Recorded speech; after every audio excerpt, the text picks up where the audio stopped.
WPL 2026లో యూపీతో జరిగిన group stage ఆఖరి మ్యాచ్లో ఆర్సీబీ అదిరిపోయే విక్టరీ సాధించింది.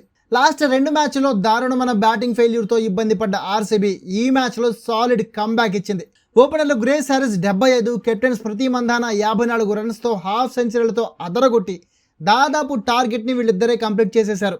గ్రేస్ హ్యారిస్ అవుట్ అయినా మంధాన చివరి వరకు క్రీజ్లో ఉండి టార్గెట్ ఫినిష్ చేసింది.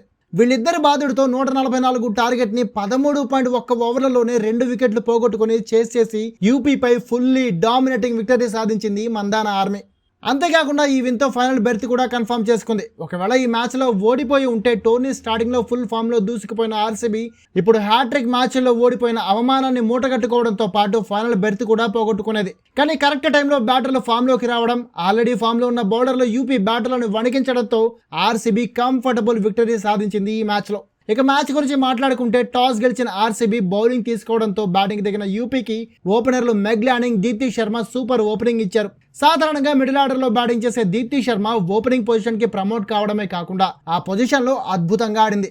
మెగ్లానింగ్ 41 రన్స్ కొట్టి అవుట్ అయితే దీప్తి మాత్రం ఫస్ట్ టైం ఓపెనింగ్ చేస్తూ కూడా 55 రన్స్తో హాఫ్ సెంచరీ చేసి అదరగొట్టింది. వీళ్ళిద్దరి బాధ్యుడితో యూపీ భారీ స్కోర్ చేస్తుందనిపించింది. కానీ వీళ్ళిద్దరూ అవుట్ అయిన తర్వాత యూపీ బ్యాటింగ్ లైనప్ కంప్లీట్గా దెబ్బతింది.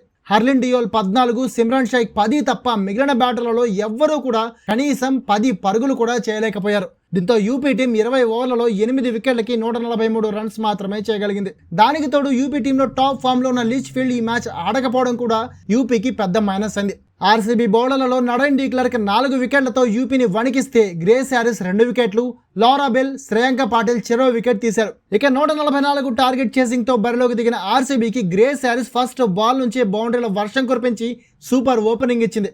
37 బంతుల్లో 13 ఫోర్లు, 2 సిక్స్లతో 75 రన్స్ బాది హాఫ్ సెంచరీతో అదరగొడితే కెప్టెన్ స్మృతి మంధాన 27 బంతుల్లో 8 ఫోర్లు, 2 సిక్స్లతో 54 రన్స్ బాదడమే కాకుండా ఈ సీజన్లో 2వ హాఫ్ సెంచరీ నమోదు చేసింది. అక్కడితో ఆగకుండా చివరి వరకు నాట్అవుట్గా నిలబడి మ్యాచ్ను తన చేత్తోటే గెలిపించుకుంది. ఇక ఈ విన్తో ఆర్సీబీ 2 వరుస ఓటముల తర్వాత మళ్ళీ విన్నింగ్ ట్రాక్ ఎక్కడమే కాకుండా ఈ సీజన్లో ఆడిన 8 మ్యాచ్ల్లో 6 గెలిచి 12 పాయింట్లతో డైరెక్ట్గా ఫైనల్ బెర్త్ కన్ఫర్మ్ చేసుకుంది. ఇక యూపీ వారియర్స్ ఈ ఓటమితో కంప్లీట్గా టోర్నీ నుంచి అవుట్ అయిపోయింది.